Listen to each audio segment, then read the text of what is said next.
Bonsoir à toutes et à tous et bienvenue dans ce journal. Une rencontre entre le Premier ministre Patrick Hachi et le ministre de l'Économie Bruno Le Maire s'est tenue ce mardi à Paris en France. Les deux hommes ont discuté des questions économiques et financières ainsi que de la coopération entre la France et la Côte d'Ivoire. Le soulagement des transporteurs après la réouverture des frontières terrestres de la Côte d'Ivoire. Nous étions à la frontière nord du pays pour constater son effectivité. Et puis vêtus de leur plus beau déguisement, les enfants ont célébré ce mardi Gras, tour d'horizon dans quelques écoles de la capitale économique pour découvrir l'ambiance cette année. Le Premier ministre Patrick Hachi est en visite de travail à Paris. Il a rencontré le ministre français de l'économie ce mardi. Au menu de la rencontre, la signature notamment d'une convention pour le partage de l'expérience française en matière de collecte fiscale. Pierre Dipomella. Visite de travail du Premier ministre ivoirien Patrick Hachi à Paris. À son agenda, des discussions avec le ministre français de l'économie, des finances et de la souveraineté industrielle et numérique. La Côte d'Ivoire veut s'inspirer du modèle français en matière de collecte fiscale, d'où des signatures d'accords à cet effet. Le premier point de notre rencontre a concerné l'assistance qu'ils peuvent nous apporter en matière fiscale. Aujourd'hui, on a une énorme marge de progression en matière de collecte fiscale. Et donc la France est l'une des plus performantes aujourd'hui au monde sur le sujet et a développé des techniques extrêmement sophistiquées. Donc nous sommes entendus et nous avons signé une convention. Monsieur le ministre a signé une convention avec monsieur le ministre du Budget qui devrait démarrer incessamment et avoir des effets extrêmement positifs sur nos capacités de collecte et notre pression fiscale. Les deux hommes ont également discuté de la transformation des matières premières locales et de la formation des jeunes pour accroître leur employabilité après la mise en place du métro d'Abidjan en cours de construction. Le second sujet a porté sur le projet du métro qui est en cours, sur lequel nous avions sollicité le ministre des Finances pour avoir intégré la formation de nos jeunes, de façon à ce qu'au terme de ces projets, nous ayons des jeunes bien formés qui puissent, dans le cadre de l'apprentissage qu'ils ont eu, pouvoir s'insérer facilement sur le marché du travail, soit en intégrant des entreprises qui existent déjà ou en créant leur propre entreprise. Le troisième point, comme vous le savez, il s'occupe également des questions d'industrialisation. Nous avons abordé la question de la transformation des produits, des matières premières locales, aussi bien que de l'agroalimentaire. La France dispose d'industriels dans le secteur de l'agroalimentaire qui sont extrêmement performants. Le ministre ivoirien du Budget et du portefeuille de l'État et l'ambassadeur Maurice Bandama ont fait partie de la délégation qui accompagne le Premier ministre Patrick Hachi. Vous le savez, depuis la semaine dernière, la Côte d'Ivoire a réouvert ses frontières terrestres, une décision qui soulage les transporteurs à la frontière Côte d'Ivoire-Mali, où nos équipes sont allées constater son effectivité. Les populations saluent cette mesure qui stimule les échanges commerciaux et renforce l'intégration régionale. Reportage. Ouangolo, Pogo, un linéaire de 82 km, devenu du fait des restrictions anti-Covid-19, chasse gardée des camionneurs. 3 ans après, ces opérateurs du transport des produits crus et du fret ne sont plus les seuls usagers de cette route frontalière nord menant au Mali. Depuis le mercredi dernier, ils y sont rejoints par ceux dont les activités étaient sous cale. Parmi eux, les véhicules de transport en commun, dont ce car en partance pour Sikasso, qui pointe le nez au poste frontière de Pogo. Sans difficulté, il franchit ce qui était devenu pour ces usagers de la route le rideau de fer. Cette levée de barrière matérialise la réouverture de cette frontière. Sur les lieux, à moto, à car ou en véhicule personnel, entre soulagement et gratitude à l'exécutif ivoirien, personne ne boude son plaisir. Je viens de Zégoua, je vais à Pogo. Ça fait un bout de temps, nous souvent on va à Pogo juste pour nous divertir ou faire des achats. Souvent il y a des trucs qu'on n'en trouve pas à Zégoua. Donc on vient à Pogo, on se ravitaille et on retourne. Avec la fermeture, c'était vraiment compliqué. Et voilà que maintenant, c'est une aubaine. On en est content. Si la route est fermée, on ne peut rien avoir.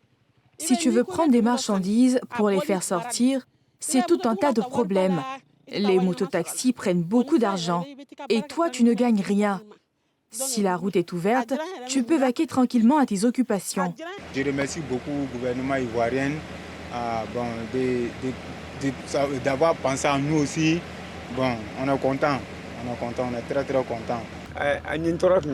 La fatigue était trop. Quand tu arrivais, les motos te faisaient rentrer en brousse. S'il n'y a plus cela, le soulagement est immense. Si tous reprennent ainsi du service, le respect des autres mesures sanitaires reste de mise. Prise de température, lavage des mains, contrôle de vaccins sont suivis sur cette position de défense et de sécurité avancée. Mieux vaut prévenir que guérir. Le vaccin que nous faisons, c'est comme si c'était une barrière, on mettait entre vous et la maladie. Ici, pour des impératifs sécuritaires, le poste ferme à 20h. À 2 heures de l'arrêt des activités, retour au bureau, frontière des douanes ivoiriennes. Là, les camions en attente du T1, document de sortie, sont stationnés. De bonne fortune, ce dernier véhicule va être traité. Place alors au contrôle de la déclaration de chargement et au contrôle physique.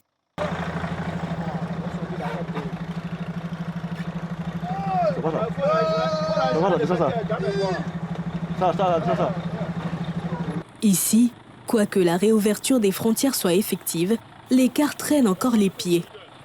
Sur ce segment des opérations douanières de contrôle de marchandises, les soldats de l'économie ivoirienne se tournent encore les pouces. La situation pour le moment est encore morose. Donc jusqu'au jour d'aujourd'hui, nous n'avons enregistré seulement que 5 cars. En attendant l'affluence d'avant la fermeture des frontières, l'animation des lieux reste l'affaire du poids lourd.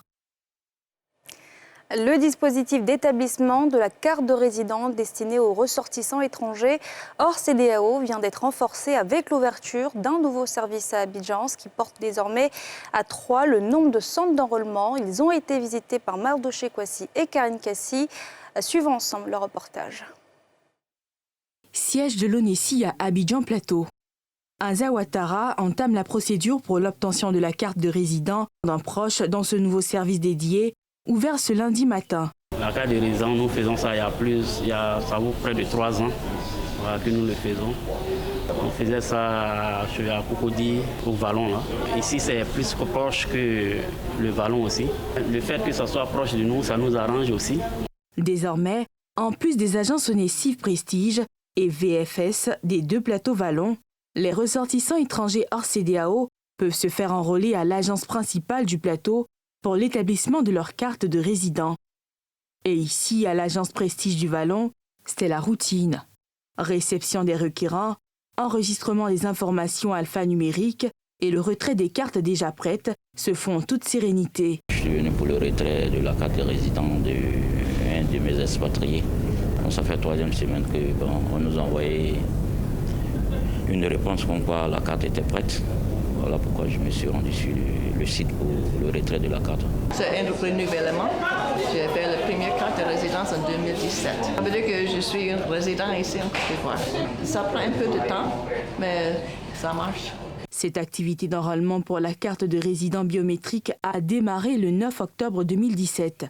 Ce document d'identification délivré aux ressortissants des pays hors de la CEDEAO, résidant régulièrement en Côte d'Ivoire depuis plus de 3 mois, est venu remplacer le titre provisoire de séjour mis en place par l'État de Côte d'Ivoire en 2002, en attendant la mise en œuvre effective du décret instituant la carte de résident. La production de la carte de résident sous sa forme actuelle a donc démarré depuis plus de 5 ans et est officiellement rentrée en vigueur le lundi 14 août 2017. Les tarifs institués depuis 2002 restent inchangés. Et puis la CONASU, la Coalition nationale pour le sursaut, a salué la décision du gouvernement de réactiver la carte de résident pour les ressortissants hors CEDEAO. Pour l'organisation, c'est une mesure républicaine qui vient lutter contre la fraude sur l'identité et l'immigration clandestine. Les détails de Pierre Dipomela. La carte de résident ou la carte de séjour a toujours existé dans les pays modernes. En Côte d'Ivoire, elle a traversé tous les régimes. La mesure de réactivation de ce document par le gouvernement devrait être accueillie avec responsabilité selon le président de la CONASU, Coalition nationale pour le sursaut, qui appelle les leaders d'opinion à savoir raison garder. C'est important pour nous de rassurer les communautés de la CEDEAO pour leur dire que l'instauration de la carte de résident ne les concerne pas, parce que la Côte d'Ivoire, à travers le président Alassane Ouattara, respecte donc toutes les conventions de libre circulation des personnes et des biens au sein donc de notre communauté. Et dire que la Côte d'Ivoire et la CONASU s'inscrivent donc dans cette promotion des valeurs des institutions de la République pour que la Côte d'Ivoire puisse être dans cette dynamique, cet élan donc mondial d'instauration de séjour de résidents au niveau de chaque pays. Pour rappel, la tarification pour les cartes de résidents des étrangers est fixée pour la première demande à 300 000 francs CFA pour les autres ressortissants hors CEDEAO, 150 000 francs pour les Français, 35 000 francs pour les religieux et coopérants français. Pour le renouvellement hors CEDEAO, 300 000 francs CFA, Français, 150 000 francs CFA, religieux et coopérants français, 150 000 francs CFA. Dans l'actualité politique, le ministre de la Réconciliation, Kwadjo Konan-Bertin, a été reçu à Daoukro par le président du PDCI-RDA. Il s'est engagé à l'issue de cette rencontre à être un trait d'union entre le président Ouattara et l'ancien chef d'État, Henri Konan-Bédié. Le récit de Salif Yadekoué. Kwadjo Konan-Bertin, le ministre de la Réconciliation et la Cohésion nationale, s'est rendu samedi à Daoukro où il a été reçu par l'ancien président de la République, Henri Konan-Bédié. À en croire Kwadjo Konan-Bertin, ex-patron de la jeunesse du PDCI-RDA, cette visite s'inscrit dans le cadre de la présentation des vœux de Nouvel An 2023. Aussi, s'est-il engagé à cette occasion à être un trait d'union entre le chef de l'État, Alassane Ouattara, et le président Henri Konan-Bédié. Je me devais de sacrifier à cette tradition. Venir donc présenter les vœux du président Bédié à mon père. Les vœux de bonne et heureuse année. Et demander à Dieu Tout-Puissant de lui accorder une santé de fer et encore du temps de vie. Et je suis, par la volonté de M. Alassane Ouattara, président de la République au gouvernement. Et mieux, je suis à un poste, mais délicat, de la réconciliation, de la cohésion. Et je me définis désormais comme un trait d'union entre les deux personnalités, entre les deux sommités, pour veiller à ce que les choses soient en bon ordre, qu'il y ait la convivialité entre les deux, tel qu'au fou à disposer les choses avant de partir. Henri Konan-Bédié et Alassane Ouattara ont participé le 8 février dernier à la remise officielle du prix UNESCO Félix Houphouët-Boigny pour la recherche de la paix à Yamoussoukro. À leur côté, l'ancien président Laurent Gbagbo. Un tableau rassurant pour les observateurs de la vie politique ivoirienne. Et puis en ce jour de Mardi Gras, les enfants ont célébré cette fête colorée et festive. Comme chaque année, ils se sont déguisés pour l'événement, au cœur aujourd'hui de cette traditionnelle fête dans les écoles, qui est aussi l'occasion de valoriser la culture ivoirienne. Nadja Elja, Mathurin Badé. Des enfants habillés à la mode des années 50. Nous sommes dans la célébration du Mardi Gras à l'externat Saint-Jacques des Deux Plateaux. Et dans cette école catholique, cette fête qui précède le début du temps de carême a toute sa place. C'est le jour qui précède le carême chrétien. Donc ce jour-là, entre griffes, on se permet quelques petites folies, on festoie, on mange, on danse, on s'amuse. Et puis demain, on rentre dans le temps sérieux, religieux, qui est le temps de carême. Pour vivre pleinement cette fête caractérisée par la parade et le déguisement, les thèmes tenues traditionnels et années 50 ont été choisis par l'établissement scolaire. Des styles vestimentaires pas habituels qu'ont su s'approprier ces enfants, aidés de leurs parents. C'est ma maman qui m'a habillée. Je me sens très heureux. Ça, c'est années 50. Nos papillons, les bretelles, voilà. Pantalons sautés avec des souliers et tout. Avec une casquette ou bien quoi qui n'est pas trop d'actualité. Je suis très contente d'avoir fait l'effort parce que lui-même après quand il s'est vu, il était tout content. On a même fait des photos ce matin avant de sortir de la maison. Au menu de la célébration, musique et ambiance festive. Autre école visitée pour cette fête du déguisement et de l'abondance, l'Institut Georges Aristide de Yopougon.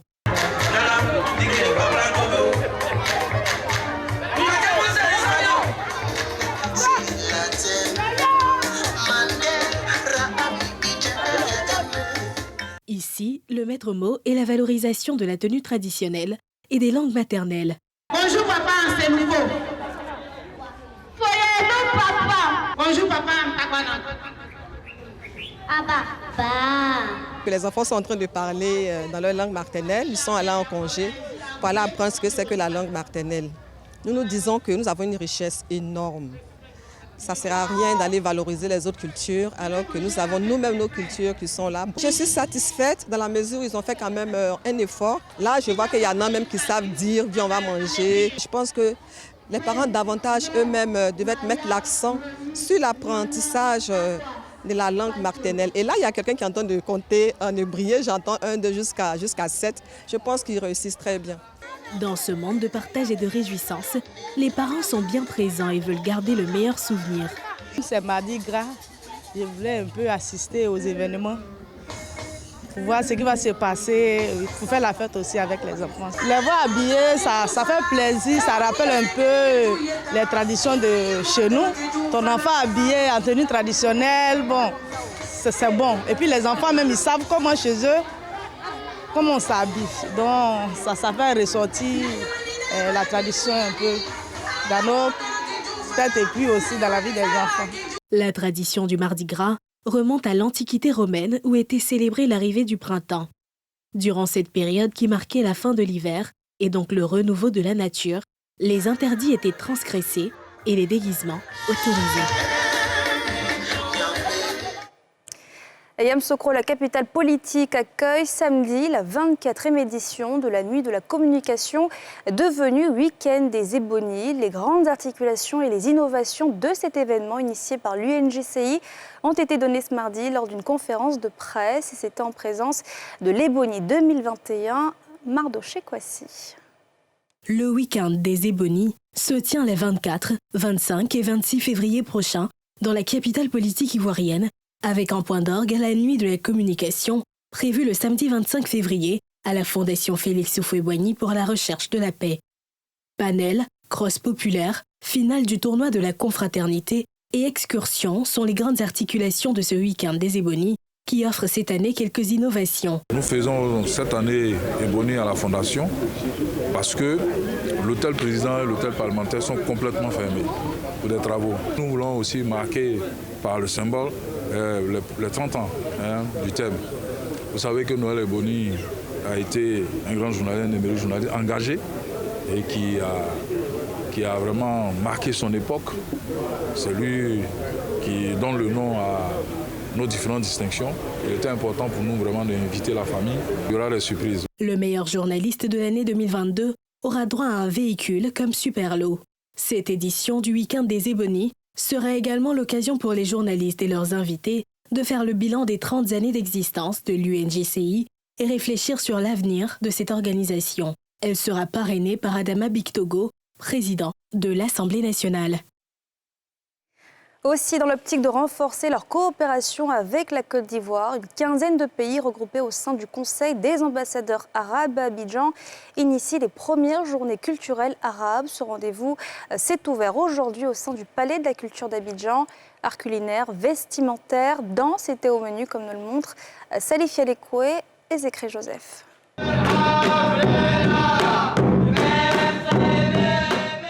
Le Palais de la Culture Bernard Blin Dadier d'Abidjan-Treichville, temple de la culture arabe durant 72 heures. Les journées culturelles arabes ont ouvert leurs portes mardi devant un beau public. Membres du gouvernement, acteurs du monde culturel, élèves et étudiants étaient présents pour découvrir cette culture arabe à l'initiative du Conseil des ambassadeurs arabes accrédité en Côte d'Ivoire. Les journées culturelles arabes représentent pour nous une occasion spéciale et inédite pour que nous célébrions ensemble la richesse et la diversité de la culture arabe et que nous partagions avec enthousiasme le patrimoine matériel et immatériel des 15 pays participant à cet événement, et représentés évidemment bien au sein du Conseil. Une initiative soutenue par le gouvernement ivoirien. Le gouvernement ivoirien ne ménagera aucun effort pour appuyer cette belle initiative pour une plus forte intégration des peuples arabes et africains, des peuples arabes et ivoiriens. Les participants à cette rencontre saluent cette belle opportunité de découverte d'autres horizons. Ce qui est évident dans le rapprochement entre les peuples, c'est l'intégration culturelle.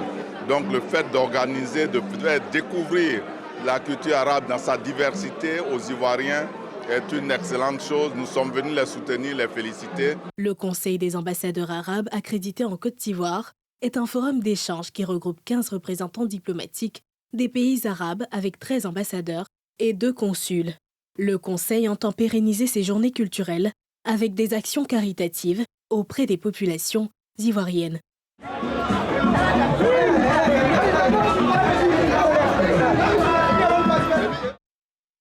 Et c'est ainsi que s'achève ce journal. Merci de l'avoir suivi. Surtout, restez avec nous. La suite des programmes continue sur la nouvelle chaîne ivoirienne.